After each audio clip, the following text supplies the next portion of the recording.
Hello, everyone. Welcome to tonight's Metro DC EDS and HSD support group meeting on navigating college with a disability, applying, advocating, and coping. Annie Tulkin of Accessible College and Laura Place, the psychotherapist with Place for Therapy, will be talking about applying for college, advocating for oneself, seeking accommodations, and coping strategies. Thank you for joining us. Thanks, Danielle. This is me, Annie Tulkin. I'm the founder and director of Accessible College. And I know Laura and I have been preparing for this, and we're really excited to talk to everybody tonight and share some what we hope you will find to be valuable information. We kind of have a little roadmap for tonight. So I'm going to kind of go over the differences between high school and college accommodations in terms of the law and talk a little bit about that. I'll talk about the accommodations process in college, which is very different from how it is in the high school setting. I'll also talk about types of accommodations that students with health conditions and EDS specifically might want to consider in the college process. And then I'll talk a little bit about the skills that students need to have ready and in place or be working on as they're starting to edge towards going to college.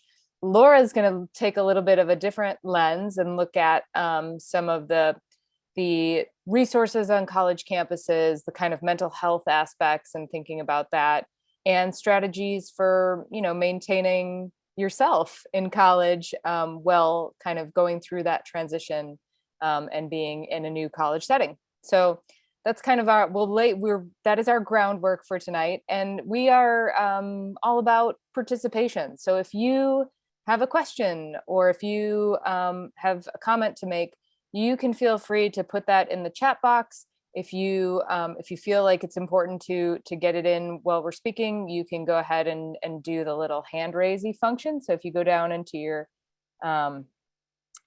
your box down at the bottom, and you click on the more button, there's a little raise hand thing and it'll raise the hand. And then that way we will know that you are trying to connect with us and let us know that you'd like to say something. And then we'll take questions at the end too. So if you just want to chill out and listen and then ask some questions at the end, we're open to that as well. I will dive in. Just for framing for people, and Laura will do this in her section as well, talk about her professional background. As I mentioned, I'm the founder and director of Accessible College. Accessible College is a business that supports students with physical disabilities, so wheelchair users, mobility device users, sometimes mobility device users, and everything in between. I also support students with health conditions. So that includes EDS, lupus, Crohn's, diabetes, cancer, basically anything that impacts a student's ability to engage in college and to engage in the classroom experience and the social experiences on campus. I also support students who have co-occurring mental health conditions.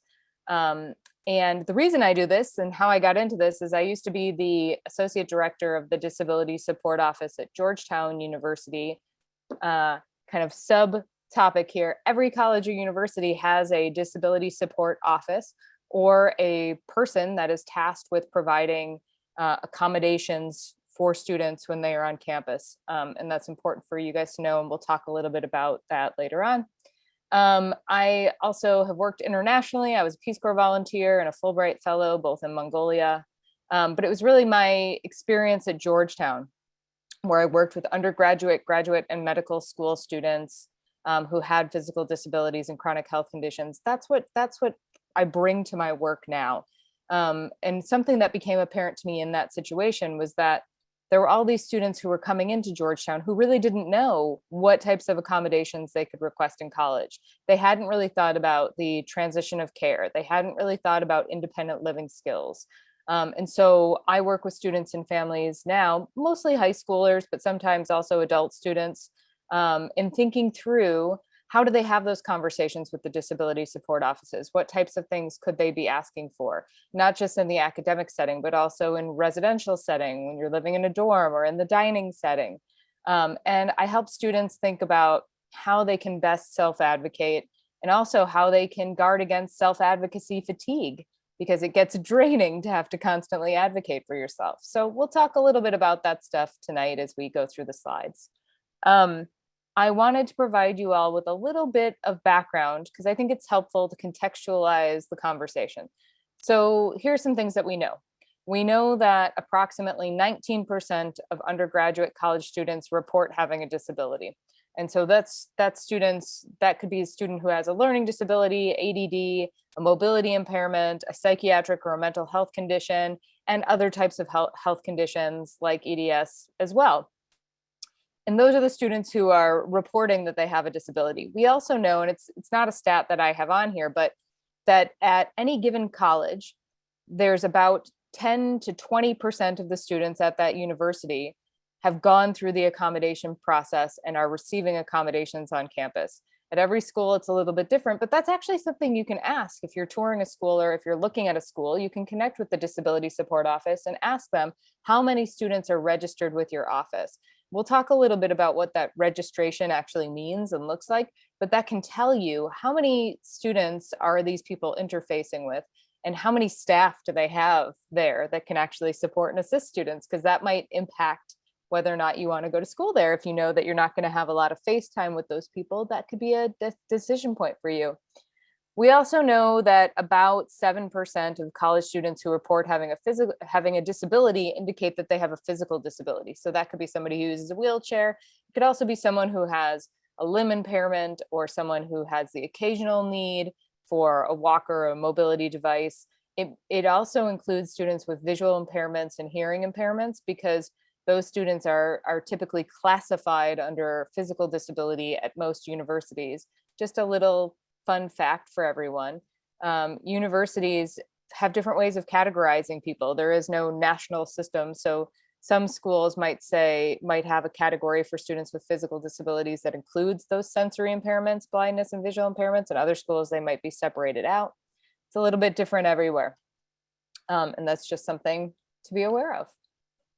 I wanted to give you guys a little bit of an overview of the laws, and this might seem boring, but it's very important for this context.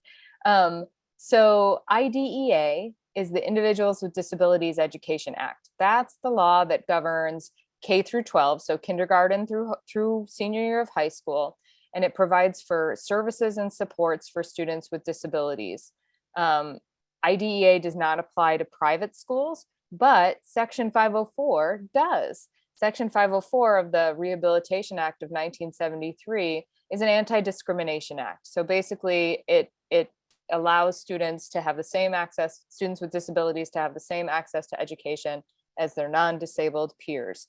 And something I should say too is that I'm using the language of disability, students with disabilities or disabled students, and I'm using the word disability because that's the language of the next law here, the ADA. It provides for reasonable accommodations, and that's in air quotes because what is reasonable can really differ and vary from place to place and context to context. And we'll talk a little bit about that later on. But that law is the law that applies to college, and it applies to the employment setting. So I'm hearing this a lot lately, and this might be important for some students who are listening to this to know. Students and families have been saying to me a lot, oh, I'm bringing my 504 plan to college, or I'm bringing my IEP to college. That's not a thing. You don't bring either of those things with you to college because the IEP is under IDEA. So the IEP is no longer a thing when you go to college. The 504 plan might inform the types of accommodations you may receive in college, but it doesn't transfer to college. And a lot of people get confused about how that process looks. When you go to college, there's a totally separate process for requesting accommodations. And I'll talk about that momentarily. I also wanted to make sure that people knew about FERPA, the Educational Rights and Privacy Act. The reason that's important is because when students transition to college, when the official language is matriculate, so when you sign the dotted line and you agree to go to whatever school that is, your parents no longer have access to your parents or guardians no longer have access to your educational records. They can't see your grades. They can't see any disciplinary actions that have gone on at school. And so a lot of students and parents sign a FERPA waiver, which gives families access to that student's information, but that would be a conversation between, the student and the guardian to figure out if that's going to be a good fit for them to have in place. I wanted to just give a brief overview of what high school accommodations look like and what college accommodations look like. So in high school, the student is usually identified by the school, or if you have a health condition, sometimes you and your parents are bringing that information to the school and asking for support. But in college, it's the student's responsibility to self-disclose. And that means going to the disability support office, reaching out to them via email or connecting with them in person, and having a conversation about how to receive accommodations there. Every college has different documentation guidelines. You can usually find them on their website, so you can go and check and see what are the documentations for a health condition at XYZ University. And usually that's available on their website, but the student has to be the one to reach out. So mom and dad are no longer a part of this process. Guardians are no longer a part of the process. The student is the one reaching out. The student is the one connecting with the disability support office. And the student is the one who's giving that documentation into the office and having conversations with the people in the disability support office to help determine what's going to be a reasonable accommodation for that student. In high school, usually the high school has the primary responsibility for arranging accommodations. So a kind of good example of this might be if you receive extra time on tests. Usually in high school, that's just kind of built in. You don't have to ask for it. They just make it happen. In college, the primary responsibility for arranging the accommodation falls on the student. So if the student wants to take an exam with extra time in the college setting, typically most colleges have a disability support office run testing center where students have to register in advance. So they have to make a reservation. If they're taking an exam, usually 7 days before that exam, they have to make a reservation to take the exam in that testing center. And then they have to, have that sort of follow through. So this requires a lot of what we call executive functioning skills, right? So you have to know when your exams are coming up. You have to plan that out. You have to make that reservation. And this is very different from high school, where things might have just been happening behind the scenes and that kind of shadow work where people are making things run smoothly. But now when you get to college, it's on you to make sure that you're actually getting the accommodations that you've been approved for. In high school, teachers can usually approach students. They can talk to families if they think that the student's not doing well. But in college, the student has to be the one to acknowledge when something's not working, and they can reach out to their professors, and they can go to a tutoring center, or they can go to the writing center, or they can connect with a advisor or a counselor. So that's very different from high school as well, because your professors aren't going to call up your parents and say, Bobby's getting, bad grades, or Bobby's not handing in his papers. The student has to say, you know what, I'm not doing well in this, and now I need to go and seek support.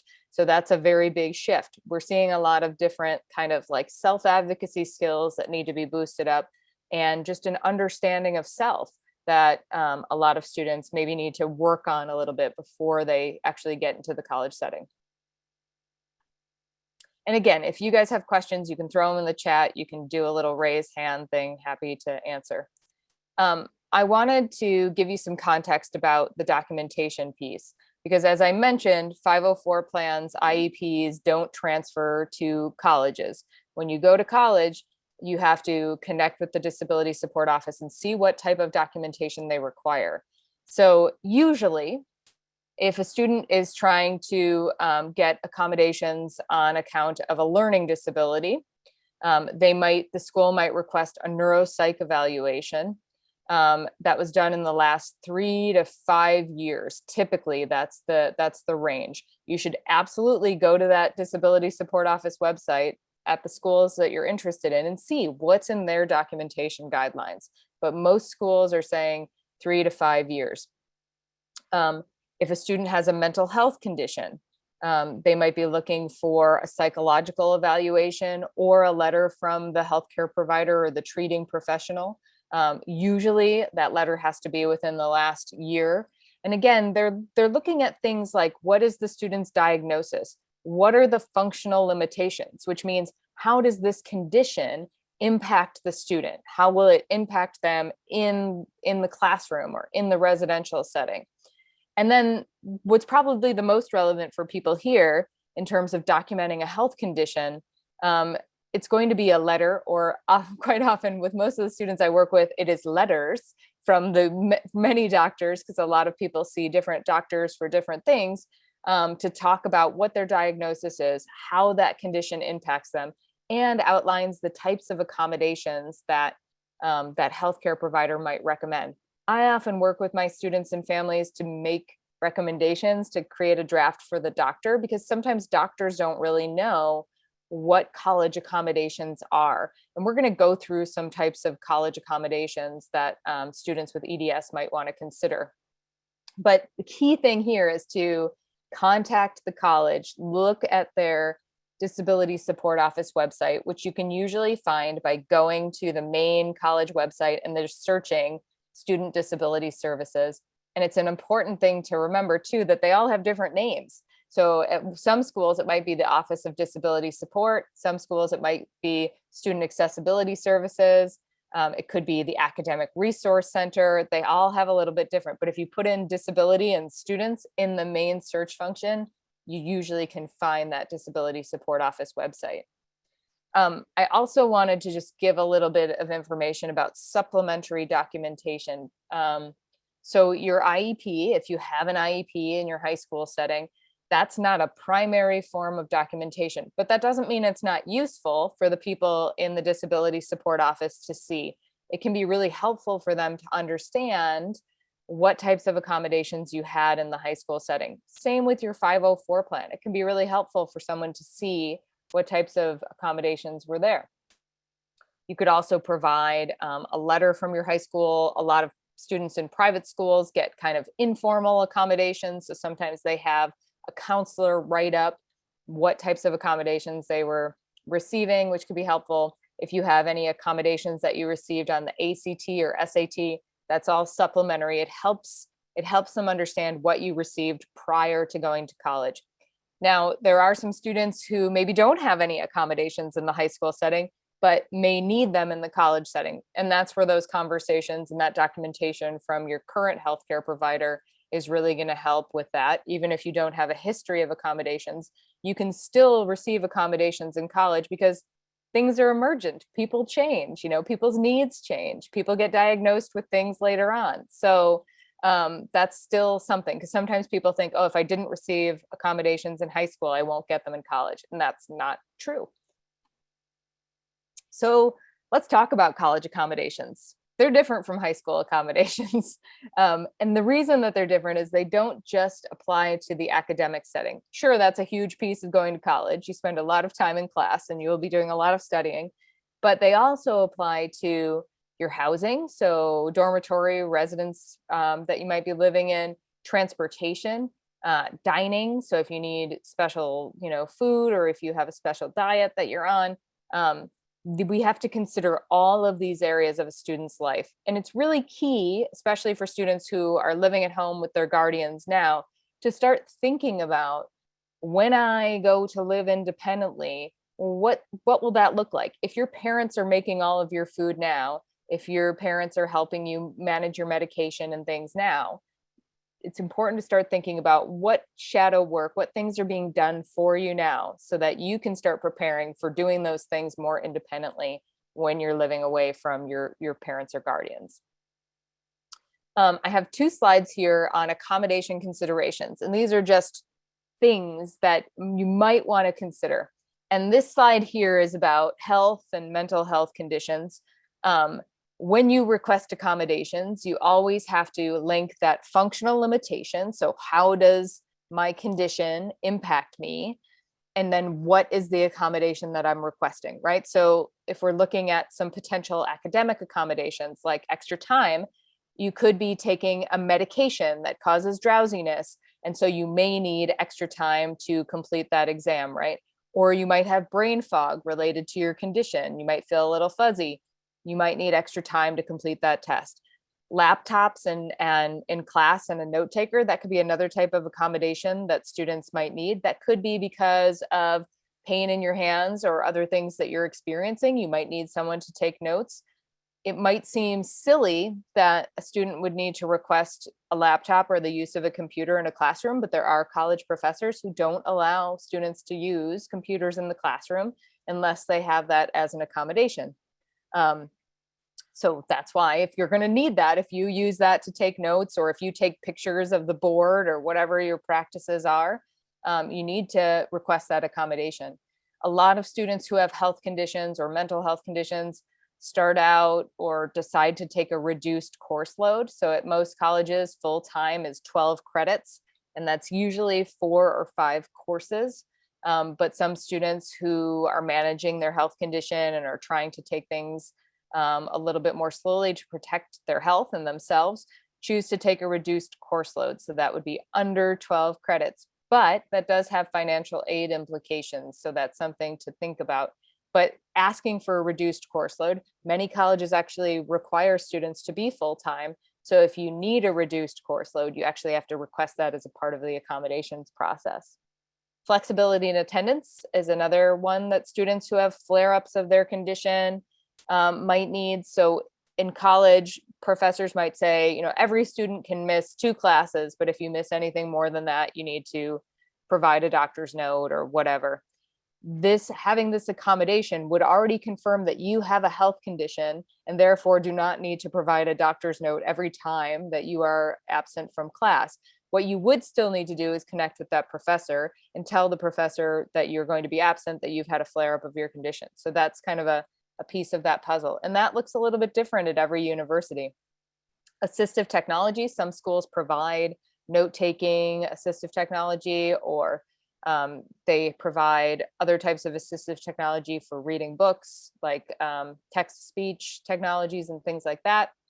Priority registration is also a really good one, especially if you have treatments, or if you know that with your condition, morning classes aren't going to work, or if you know that nighttime classes aren't going to work. Priority registration would allow you to choose your classes before everybody else so that you can choose a class schedule that works for you. Some students might need a service animal.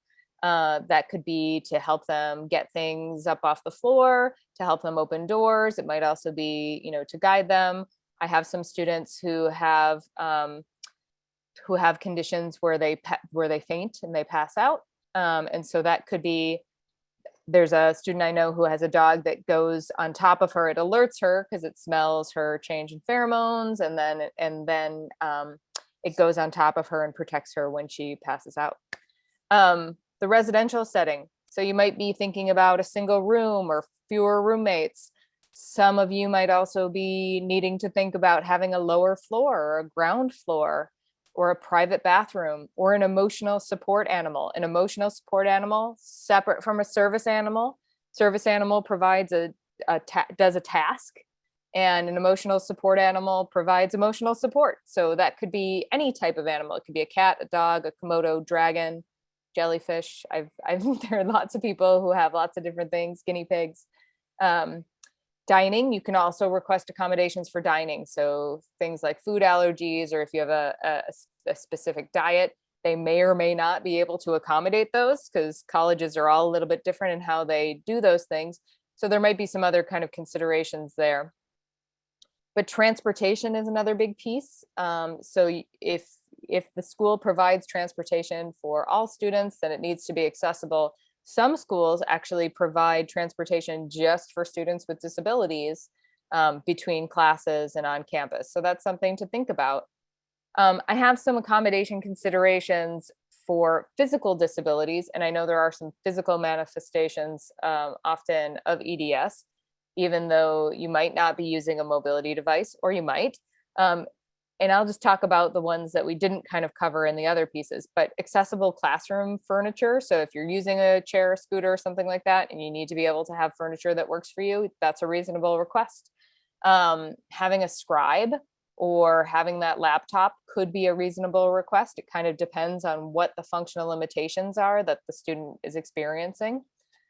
The residential setting, this is another piece of the puzzle again. You might be looking for an accessible room. If you have a mobility device that you need to bring with you to school, it needs to be stored somewhere. So you might want to have it in your room.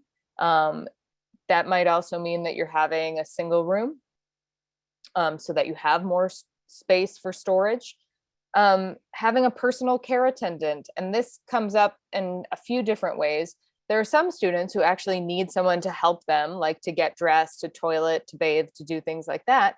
But there are other students who just need someone to help them with like cleaning the room, or doing their laundry, or just tidying up the space, making sure things are in the right place. Those all fall under the services or role of a personal care attendant.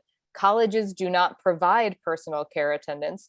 There are only 2 in the United States that have a personal care attendant program. Those are specifically for students with physical disabilities, and those 2 schools are the University of Illinois Champaign-Urbana and Wright State in Dayton, Ohio. And those are typically for students with more significant physical disabilities. So anyone else, students need to hire their own personal care attendants, either a home health agency, or they hire other students, or they hire an independent person to come in and to help them kind of manage some of these pieces. Recreation, that's another space where you can ask for accommodations. It could be adaptive fitness equipment. It could be a lift for the pool, or accessible changing facilities, things like that. Dining is that other piece, which we talked about too, having accessible furniture. Maybe it's help with the tray or food selection. I know for a lot of students, it's hard to carry the tray or to stand in line for a long time if there's long lines. So there are some students who have the accommodation to skip the line. So there's some things that you can navigate with the Disability Support Office there.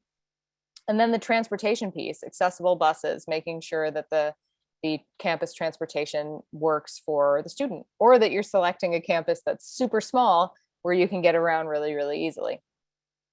So the essential skills, you need to know what your condition is and to get comfortable talking about it, because when you have that conversation with the Disability Support Office, you have to be able to articulate what is the condition, how does it impact you, and what do you need, or what do you think you might need.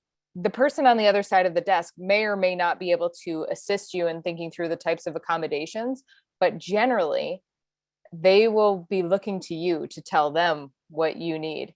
And so that's kind of tricky sometimes for students who haven't had to ask for accommodations outside of the academic setting when they get to college. So I spend a lot of time with my clients walking them through this process, making sure that they have all the information that they need going in, and knowing what those needs are. So you might want to look at your life kind of holistically now, from the time you wake up to the time you go to bed. Where do you need support? Maybe it's having a conversation with your parents and some of your teachers at school to see what sort of shadow work are they doing. Are they putting your medication out for you every morning? How does it get to that place? How does your lunch get made? Do you make it? Does your mom make it and put it in your backpack for you? It's important to know those things and start making a list. Preparing, so that, things aren't always going to work out perfectly. And you need to have strategies in place so that when things inevitably don't go the way that you want them to go, you know who to contact and how to navigate these processes. It's really important for students, in my opinion, to be connecting with the disability support offices prior to applying, and absolutely prior to committing to the school, so that they know those people. So that's part of your decision-making process when you're choosing a school. And that can be a really great point person for you. If you have an issue with your accommodations, or if you have a need, they might be able to bring you to the right office. I wanted to share some other sort of supports and resources. Some students are working with their high school guidance counselor for, kind of the college search process. And college counselors and independent college consultants, they help students find the right academic fit and the right culture fit. They look at kind of the typical things that students are looking at, like, how am I going to afford college? Does it have the major that I want? And they can help you kind of parse out those pieces. For the accommodations, the preparation, the continuity of care piece, I do a lot of work in that area. So I support students in that college search and selection process talking with them about that transition, taking a little bit more of a critical look at the condition that you have and thinking through what are the needs going to be and how are you going to be factoring that into your college search process. I have a Facebook group, and I'll put this stuff in the chat as well, and we'll make these slides available so that folks who are watching the recording can get this stuff later. And I also have a partnership with the Christopher and Dana Reeve Foundation. So any student who experiences any type of paralysis related to their condition can work with me for free through the Reeve Foundation for up to 3 hours. And there's another great resource that I think a lot more students are turning into now. It's called the Health Advocacy Summit, and they have a support network for students with chronic conditions and disabilities. It was started by a young woman who has colitis, and she kind of moved this into making a bigger tent for students with chronic health conditions.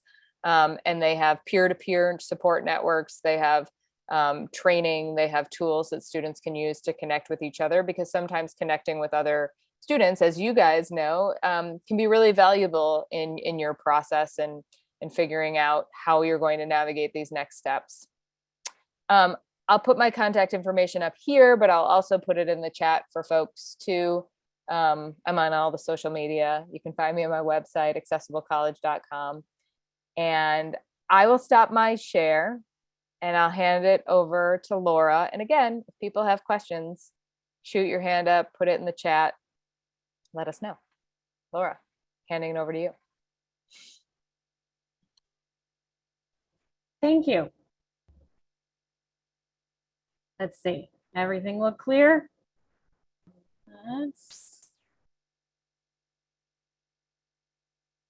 Here we go. So like Annie said, I'm going to build on what she's explained. You've done a great job explaining a lot of some things that I'm going to repeat, like the importance of preparation. You're going to see that that comes out in a couple of places here. And just like she said, I'm going to talk a little bit more about really sort of strategies for managing your mental health in the college context. So I've been working primarily at the University of Maryland for 11 years. And what I'm shifting to doing is that I've opened a private practice where I provide psychotherapy services primarily for older teens through young adults who feel out of step with their peers. This could be for a bunch of reasons, but the major reasons that I tend to work with students around this is going to be relating to chronic illness like EDS or HSD, LGBTQ plus identity, neurodiversity like ADHD or autism spectrum, and other things. And I went to school for clinical social work, which is actually sort of fun fact. I think people often think about psychologists when they think about mental health providers in the US, but actually clinical social workers provide the most people who seek mental health services actually get their services through clinical social workers. So my tips for success, again, are going to look fairly similar to some of what Annie's talking about. And I really wanted to touch base more than anything about how important it is to start off the semester, to start off your very first semester at a new college. Whether it's new because you're transferring or it's new because it's your first semester at a college, to really start it off on the right foot. It's much harder when things start to go awry to kind of get it back into the place that you want it to be. And probably the most important thing, especially for people who have complicated medical and usually co-occurring mental health needs, is to make sure that you're starting the semester with a good team. If you're in Maryland, if you're staying in the DC metro area, especially if you're planning on attending a college that is in the same state as where most of your medical and or mental health providers already are, odds are good that you can continue to see them, get things like get prescriptions refilled, maybe even see them through telehealth or teletherapy sessions without having to make any modifications to your treatment team. However, a lot of times people aren't necessarily prepared for thinking about the fact that if you go to another state, depending on the type of provider, whether we're talking about mental health or medical doctors or physical therapists, depending on the type of license that they have, that person may not even be legally allowed to treat you, even if they can do telehealth, if you're not in the state that they're licensed. So right now I'm having this conversation from Massachusetts, where I have a social work license, and I also have one in Maryland, and we'll probably have one in DC quite soon. But if I wanted to work with, if I was a student's therapist when they were living in Montgomery County and they decided that they were going to go to Ohio for college, they would need to find a new therapist that they could work with while they're there. Now, ideally, your current medical or mental health providers will be able to help you with the process of finding someone in another state, but sort of depending on their bandwidth, depending on how good the provider is, depending on whether or not they happen to have any network that stretches into the areas that you might be traveling to, you might really be kind of starting from scratch, going through the process of searching for a specialist. So I encourage you to find out well in advance. Basically, as soon as you've got acceptances in hand, and maybe even this is part of the process of deciding what school you might go to, is whether or not you would be able to continue to see your current care team. I would recommend, as soon as you know that you're going to be going somewhere out of state, as soon as you know that you might not necessarily be able to work with some of your current providers, to particularly try and identify which providers are most valuable to maintaining your stability, and work on finding replacements for them for at least while you are in the state that you're attending school as soon as possible. I think a lot of times young people, and heck, even older adults will really only think about those things. Like, we just want to hope that it'll be fine, that we can maybe it'll be fine. I'll just get some refills for the medications that I'm on. I'm so excited to be going to college. It's going to be fine. I'm going to feel okay. I'm going to get all of these accommodations sorted out that Annie explained to me, so I'm not going to be totally at sea. I think it's normal to want to just be really excited and optimistic about this process. I urge you not to leave out this particular piece of planning, because if something does go wrong later, that's not the time that you want to be trying to navigate calling a bunch of specialist offices that might have waiting lists. Whereas, even if you decide you're not going to go to weekly physical therapy for the first couple of months that you're in college, or you're not sure that you want to see a psychotherapist every week, or you don't really know for sure if you need a primary care doctor there. If you're in that person's clinic already, if you're part of their patient population, then if you have something come up that is urgent or slightly emergent, they are more likely to be able to fit you in rapidly than if you are a new patient to them and you've never met with them before. Other things, a lot of the strategies for success in college really are about making the types of connections that you probably already had, or may have other people have helped to facilitate in the past in high school. So please do interact with your instructors. At some schools, this may mean being in very large classroom settings. And it's sort of old school advice, but consider sitting in the first or second row if that's feasible and you're willing to do that. Go to things like your instructor's office hours. Ask your teaching assistants questions, especially if you're too nervous to talk to the instructor or professor. Sometimes students, I think, who are new to those environments with really, really large classes will feel like they're bothering the instructors, but this is really what they're there for. And usually those instructors are thrilled to have students who are genuinely engaged in the class. I'm not suggesting that you say, hey, can we meet up and get a cup of coffee? But if you have questions about the class, if you have things that you're not understanding, if there are things that the instructor mentioned in the class that you just think are really, really interesting, please do talk with your instructors and your teaching assistants about those things, because if they know who you are and that you exist, and you also hopefully talked with them about your accommodations, then if you've done all of that sort of legwork in advance, if something goes wrong later, you're going to probably find it's a much easier process, both in terms of you being less stressed to talk to them and them feeling even more likely to support you through whatever comes next.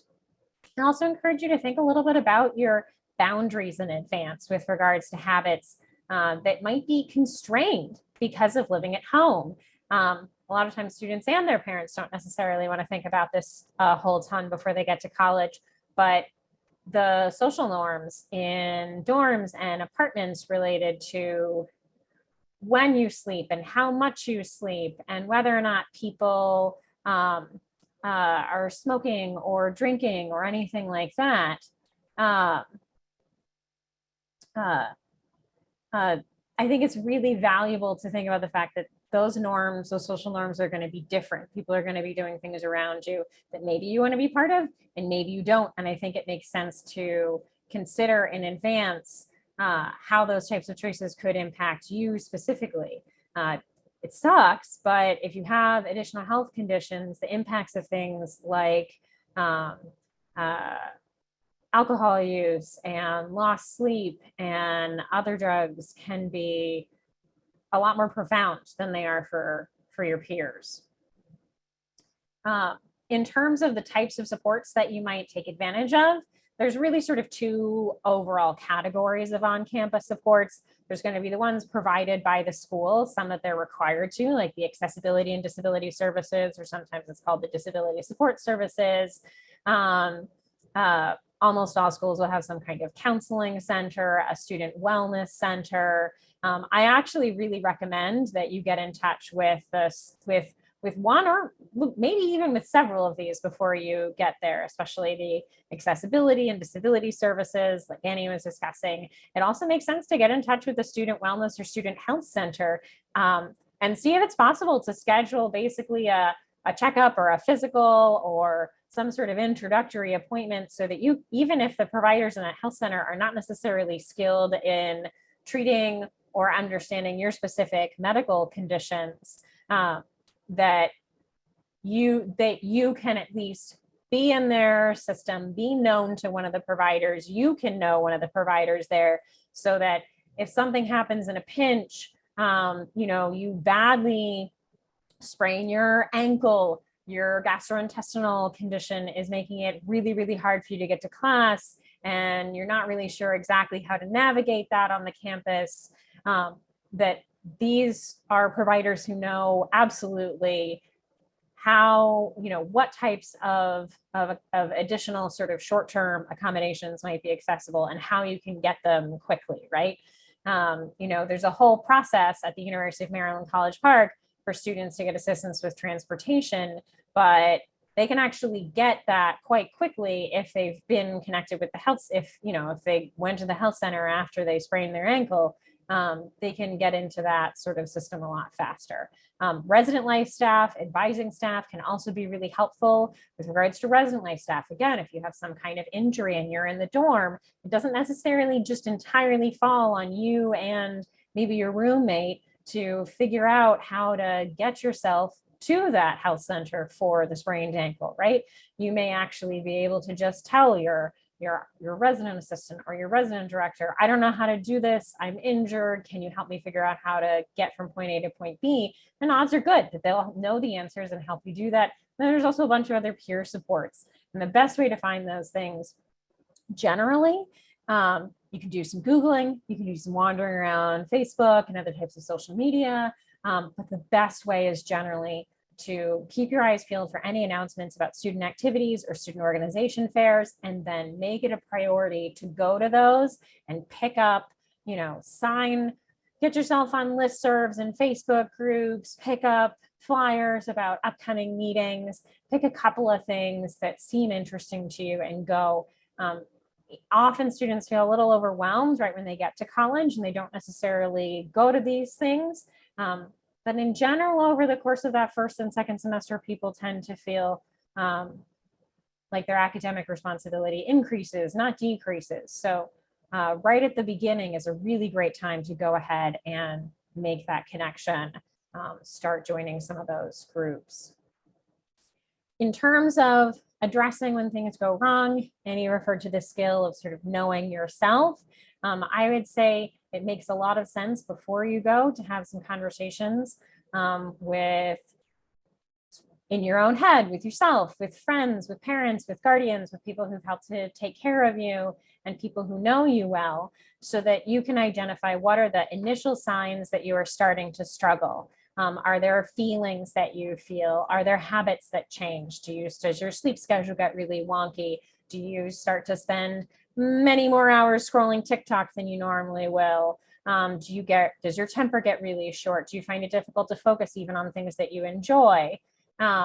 Because if you can recognize, I think the challenge really with things going wrong in little ways and big ways in terms of mental health in college is to recognize it as quickly as possible, because it's almost always easier to course correct the sooner, if you recognize things sooner. And to have some frontline supports to bring things that help you with self-soothing and be willing to use them. So have headphones that are comfortable for you to use if you find that the presence of so many people is too stimulating. Other self-soothing strategies could involve weighted blankets, favorite comfort foods from home, favorite comfort objects, maybe the ability, if you have the financial or logistical capacity, to get a massage or visit a sensory deprivation tank, or really the array of things that people find specifically soothing is incredibly personalized and varied. But I would urge you to try and identify what you can bring with you, what you can identify that's local to where you're going to be, so that you can be prepared with that in advance. I'd also encourage you to let people know that something seems off as soon as you notice. I've had a lot of conversations with students and their parents together, where a student is letting their parents know, their guardians know, that things are not going well. And those conversations are the most stressful when things have been not going well for a long time and the consequences have kind of been adding up. So I'd encourage you, even if it's scary, maybe especially if it's scary, to try and let people know sooner rather than later that you are feeling rough. I'd also urge you, if you're going to use on-campus supports, things like the counseling center. Sometimes people will tell themselves, oh, I don't really need to find a therapist in the area because I can always go to the counseling center if things get rough. But the reality is that colleges don't necessarily have as many staff in those units as would be ideal. So if you wait until the time of the semester that everybody else is getting super stressed out, if you wait until midterms and you wait until finals, you may find that unless you are in like really imminent suicidal crisis, that you could still be waiting 2 or 3 weeks to see somebody. Whereas if you have a local provider who you have already been connected with, or at least, a couple of names for people who are in your insurance network who seem like they might be promising, it becomes a lot easier to get that support quickly. Hopefully this doesn't become something that's relevant, but it can be for a lot of people. There's a fairly simple formula for mental health recovery when things have hit a crisis point.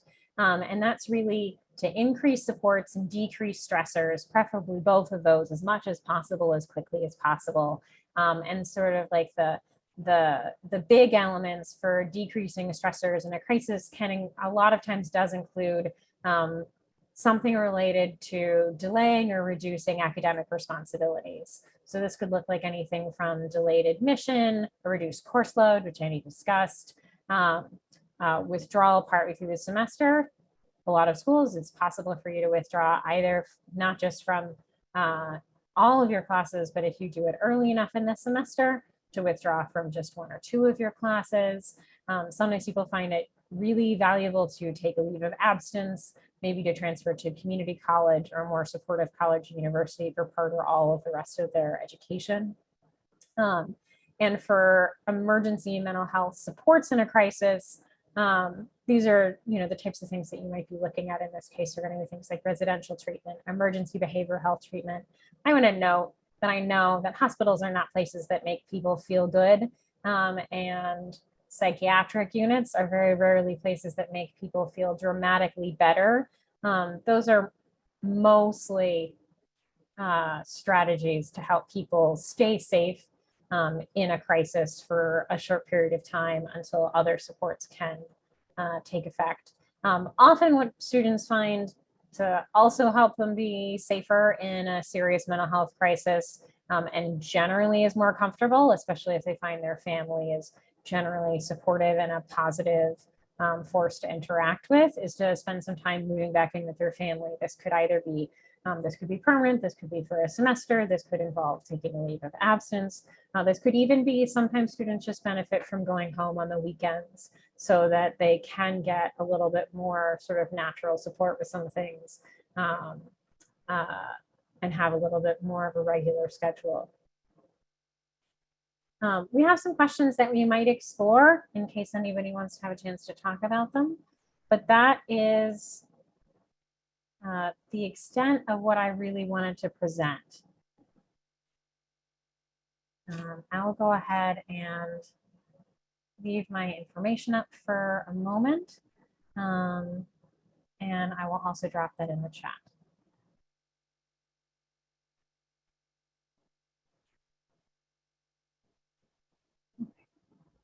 We just dropped a lot of information on you guys, a deluge of information.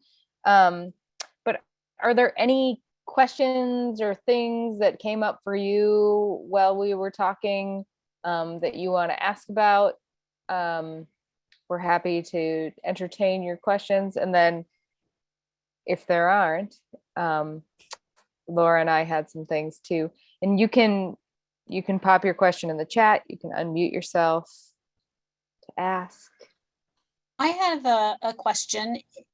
How far in advance should students contact the disability offices to get things in place, such as the accommodations or anything like that, before they start school? That's a really good question. Thank you for asking. So there's kind of two pieces here. So first, when you are doing the college search process, it's important to know that the admissions process is totally separate from the disability support process.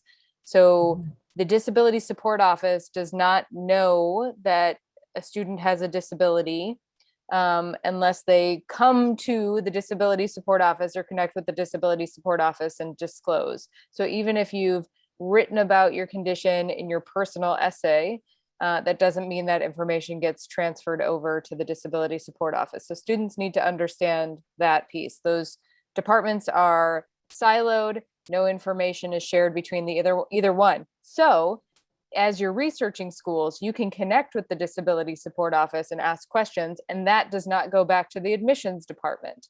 So you should know that as well. So that's like part one of that. When a student commits, usually May 1st is the deadline to commit to college. When you sign that dotted line, things start happening. First, you get 1,000 more emails in your inbox. And then the other piece is that usually housing deadlines are the first thing that come up. So if you need housing accommodations, that's usually done through the disability support office. So in most schools, you have to apply for a housing accommodation and provide documentation of why you need that housing accommodation. And so for most students, it just makes sense to submit all of your documentation at that point. Every school's housing deadline is different. Some of it is, May 1st deadline. It could be May 15th for the housing accommodations. It could be June 1st. It could be July 1st. It's all over the place. So you need to know when the deadlines are for that school. And usually that, again, that first point of contact is that disability support office. So getting in touch with them ASAP. Even prior to committing, you can start to get your documentation together because all of the documentation guidelines are online. So that's something you can have in place. If you've missed all of those deadlines and it's the middle of summer and you're just starting to wrap your head around asking for accommodations, you can go ahead and ask for them at any time during your schooling too. But it may take the disability support office up to 4 weeks to review your documentation, have a meeting with you, and put those accommodations in place. So the answer to that question is, when should you get started? As soon as possible, as early as possible, Yeah. as soon as you have committed to that school, at least starting that process, because it can take a lot of time. And if you provide documentation and the school says, you know what, I don't think you have enough documentation to support that request, then you might have to provide more documentation. So that's another piece of that puzzle. Laura, did you have anything you wanted to add to that? I just wanted to riff off of that to emphasize, yes, as soon as possible is when you want to do it, especially, one of the things that happens in terms of, let's say if learning disabilities are part of the picture and the college is going to require different or more recent learning disability testing, there is a crunch for getting in with the providers who do that type of testing over the summer months. So you would need to know as soon as possible that, oh, hey, I need to do new testing and then I need to get on that schedule. And then we need time to get that report back. And then I need to send that report to the disability office. So it really is the kind of thing that, yeah, you cannot do it too early in terms of doing the prep work. And we all know, we've all been through a situation where we've had a hell of a time getting even just like a prescription sent to a pharmacy from a doctor because we know that they're really, really busy. So if you're going to need additional documentation from them, some of this is about the skill of learning to recognize how many other people are involved in getting your needs met and recognizing that they're going to need time to do those things. I'd also say at University of Maryland, when students wait for during the semester, and this is just one data point, but at this one large, very busy university, it can take ADS close to 2 months to get back to people and to go through the accommodations process. So if you're doing it in the summer, hopefully, yeah, you're looking at something like up to 4 weeks, but it can be even more if you end up getting overwhelmed or forgetting or dragging your feet and not trying to do that again, not trying to start that process until October. So I think it's really, you can't do it too soon. And it's interesting that you raised that the issue of turnaround time for the offices, Laura, because again, and I think I mentioned this when I was talking, if you're searching for a college and you know that you're going to want more face time with people, or you want more people to be able to connect with more easily, that might be a part of your search criteria. So you might actually be looking for a school that has more people in their disability support office or quicker turnaround time. That could be a question that you're asking as a part of your process, because quite frankly, for a lot of larger state schools, there are lots more students, and so it can take a long time. And I believe you can assume that they will give you honest estimates, because the staff who work in those offices they're not trying to sell the school to you. They will just answer you honestly. If you say, how long does it usually take during the semester for someone who's requesting new or modified accommodations to get those accommodations, that staff person is just going to be delighted that you are asking and happy to give you the information in order to encourage you to take steps early. And there was a question that came in about a student who is homeschooled and any recommendations for how they can prepare themselves to manage their health within a true school setting is what this person said, but typical might be, it's really interesting, like different colleges are kind of different, right? So what's typical at one college could be a bit different at another, but I think I get the gist of this question, and I have some thoughts, but Laura, is there anything that comes to mind for you? I mean, mostly I was thinking of something that kind of goes back to your presentation, which is to try, and a conversation you and I had recently, which is to try and identify any and all shadow work that's been done to support you. So this might involve having really frank conversations with care providers, family, friends about what people do to help you be successful and manage your day-to-day needs, and to try and figure out how you could get that somewhere. I would also say that if you're just, I would just throw out there that if you're used to a lot of one-on-one contact, I suspect that a large state school where people can feel really anonymous may not be the best plan. That a school that has smaller classroom sizes, more face-to-face contact, maybe even a tiny bit less bureaucratic hoops to jump through might be valuable. And I would say I've worked with a number of homeschool students and students who do kind of online or asynchronous learning in high school because of their health conditions. I think the biggest challenge that I've seen for students is that there's a lot more downtime when you can control your learning stream, right? So like you can opt in or opt out when you're in homeschool. You do have deadlines and things that you have to meet and things that you have to finish by a certain timeline. But the tricky part for a lot of students who have been homeschooled in the college setting is adhering to the deadlines, showing up for the classes when they're scheduled, and kind of getting into that type of a routine, and understanding the expectations of a college classroom. Unless you're in like a co-op situation where you're having a lot of interaction with a lot of other people, it can be weird to have like 50 other people in the room who are also trying to engage with the material. So I think like the biggest pieces around that is just starting to wrap your head around what that's going to look like. And so a lot of students opt to take a college class before starting the fall semester, take something in the summer, either at a community college or at the university that you're planning to attend. So you can start to get a vibe of like, what does college work actually look like? What are the expectations in the classroom? You know, there are a lot of unspoken rules and things that happen in college. The professor hands you a syllabus, assumes you will read it. That syllabus is like your Bible for the classroom. It has all the deadlines, all the things that you're supposed to read, and you're supposed to go up to them if you have questions or contact them. So that's a little bit different than, you know, talking to your parent or whoever's facilitating that homeschool environment. So I would say like you might want to try taking a college course on a college campus prior to starting college. If you can't do that, I would say, you know, sitting down at the beginning of the semester and reading through all of your syllabi, making a meeting to go and meet with your professors one-on-one so that they get to know you individually, which is a good thing. Students are usually freaked out about that, but it's a really good, smart move because you might be wanting to do research for them later. They'll think you're super awesome and smart for coming to meet with them, and they'll remember you, which is positive.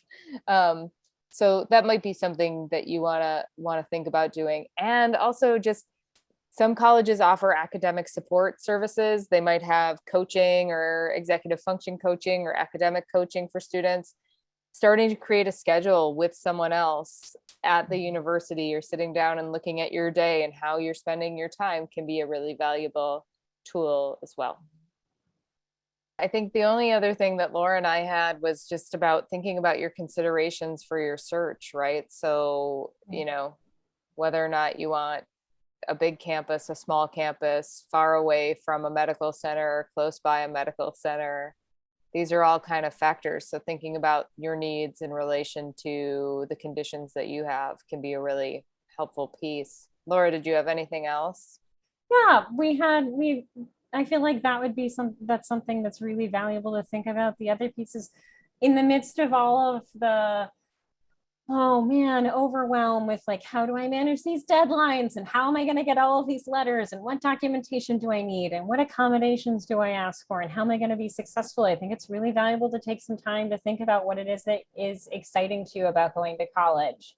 And I think that's also relevant to your search. You know, are there things that you really want to have a chance to experience?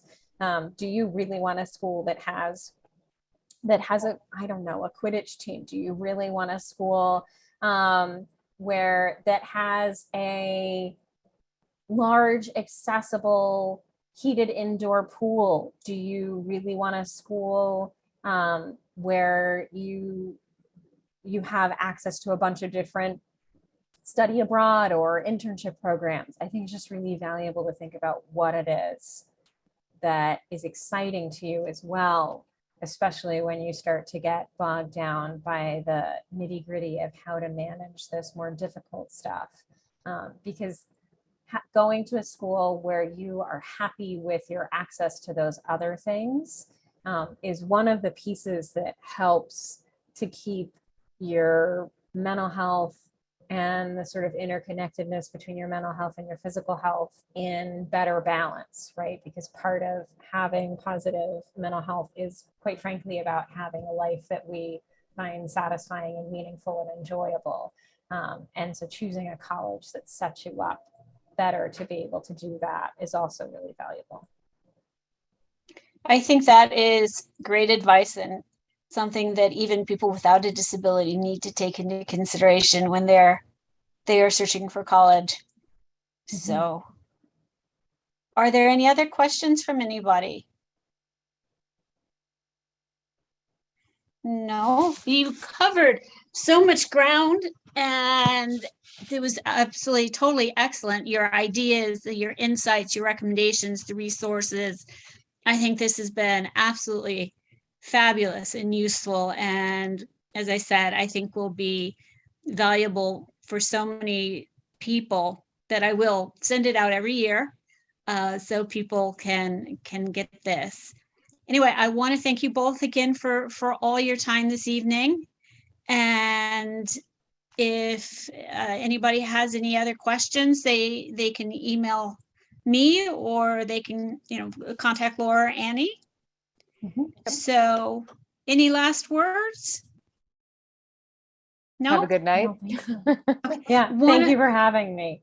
Oh, you're quite welcome. And one other thing that I wanted to add is we are going to try to have a part 2 of this, of where we get people who are current students or recently graduated students to be able to talk to students who are heading to college to share their experiences. And this will also be a great jumping off point for that conversation. So again, thank you very much for everything tonight. I really appreciate it. Thank you. Bye, everybody. Thank you. Bye. Bye.